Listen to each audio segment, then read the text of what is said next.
Harriet Tubman and Black History Month. Life as a slave. "I'll run away," cried Harriet. "Shh," whispered another slave. "Miss Susan will hear you. Then she'll whip us both." "She just did whip me," said Harriet. Hot tears ran down her cheeks. "She whipped me for not dusting her table right away." "Don't let Miss Susan see you cry. She'll whip you again," said the other girl. You're her slave now. She can do anything she wants. She pays your master. So you have to work for her now." Harriet's master had sent Harriet to work for Miss Susan. Harriet missed her family. She felt sad and lonely. "Here, you," Miss Susan said to Harriet. "Put the baby to bed." One of Harriet's jobs was to rock the baby's cradle all night. If she stopped, the baby would wake and cry. Then Harriet would be whipped. Harriet rocked the cradle. She closed her eyes. She could almost see her mother and father working in the cornfield at home. Harriet's eyes flew open. Had she fallen asleep? Almost. Harriet stood up just in time to hand the baby to Miss Susan. It was morning. Harriet was very hungry. There was a bowl of sugar lumps on the kitchen table. She reached out to take one. Miss Susan saw her and took down the whip. Harriet ran. Years later, Harriet told the story of her escape from Miss Susan's house. "I gave one jump out the door. I ran and ran.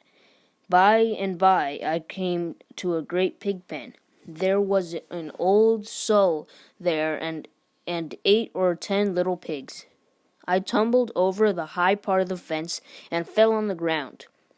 And I stayed there from Friday till the next Tuesday, fighting with those little pigs for the potato peelings.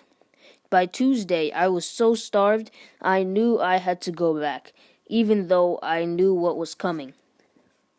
Harriet went back, but she had grown too weak to work. Miss Susan punished her. Then she sent her home. Harriet smiled. The pig pen had been terrible, but it felt good to be free of Miss Susan. Harriet's escape. Harriet did not want to be a slave all her life. "I will run away again. Next time," she said, "I'm going to farther than the pig pen." Her father told her, "Only the southern states have slaves. If slaves run away and get as far north as Pennsylvania, they can be free. But the slave catchers are always watching. Runaway slaves have to hide by day. They have to travel north by night. They use the North Star to guide them," her mother said in a hushed voice. "They also used the Underground Railroad." "What's the Underground Railroad?" Harriet wanted to know. Her father answered, "It's not a real railroad. It's the name for secret paths north. The slave catchers do not know about these secret paths. Some people help slaves escape by the Underground Railroad. Their houses are called stations. Maybe one day I'll be a passenger and escape by the Underground Railroad," Harriet thought. When Harriet was 24 years old, she decided to go north. "Will you come with me?" she asked her family. They were afraid. They knew that slaves who ran away were beaten or shot. No one would go north with Harriet. Harriet set out alone. Through the woods, the North Star helped her find her way. Her first stop was nearby, in Bucktown. Harriet knew a white woman there. One day, the woman had whispered to Harriet. The woman had said that she was a conductor on the Underground Railroad. Harriet was sure the woman would help her escape. "Here I am," Harriet said. "I ran away last night." "Quick, take this broom and sweep the yard," said the woman. "This way the people will think you're my slave. You will be safe here." That night, the woman's husband hid Harriet in his wagon. He drove her to the next town. He told her how to find the next station. Her trip on the Underground Railroad had begun. For a long time, Harriet traveled by night. She slept during the day. She slept in attics, haystacks, or in potato cellars. On cloudy nights, she couldn't see the North Star. She knew that moss grows on the north side of the tree. She felt the trees to find moss. The moss showed her the way north. Finally, she reached Pennsylvania. She was free. I looked at my hands to see if I was the same person now that I was free, she said later. There was such glory over everything. The sun came like gold through the trees and over the fields, and I felt like I was in heaven. The Underground Railroad. I was free, Harriet said, but there was no one to welcome me to the land of freedom.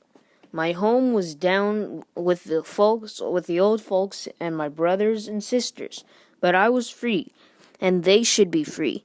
I would make a home in the north, and with the Lord helping me, I would bring them all there. Harriet knew the slave catchers were always watching for her, but she went back to the south to get her family anyway. She became part of the Underground Railroad. The first slaves she led to freedom were her sister and her sister's family. But even Pennsylvania wasn't safe for long. There was a new slave law. All runaway slaves had to be sent back to their masters. Anyone who helped a runaway slave could be put in jail. We'll send our passengers north to Canada, Harriet said angrily. In Canada, they'll be safe. People who owned slaves wanted to stop Harriet. She was in danger every minute. But she kept going back to free more slaves. Sometimes she dressed as a man. Sometimes she wore a veil to hide her face. Sometimes she played tricks. Once she was sitting in a train station. There was a poster that told about her. It said that she had a scar. It also said that the person who found her would get a lot of money. A man pointed at Harriet. She could be the woman the poster tells us about. Harriet couldn't read, but she picked up a book and held it in front of her face. No, it can't be, said another man. The poster says Harriet Tubman can't read or write. Another time, Harriet was walking down the street. She saw her old master. She had to think quickly. She let go of the chickens she was holding. Then she bent down to chase them. She ran around in circles after the chickens. Her old master laughed. He did not see Harriet's face. He was too busy with watching the chickens. Harriet helped more than 300 slaves escape by the Underground Railroad. On my Underground Railroad, I never ran my train off the track, and I never lost a passenger, she said, and she never got caught. The Civil War. War broke out between the northern and the southern states. Harriet became a nurse. She took care of wounded northern soldiers. She took care of southern soldiers, too. Harriet still wanted to help slaves escape to freedom. She became a spy for the Northern Army. She went with northern soldiers to rescue slaves. After 4 years, the North won the war. Slavery ended. All slaves were now forever free. Harriet became a symbol of freedom. She fought for what she knew was right, and she won her fight.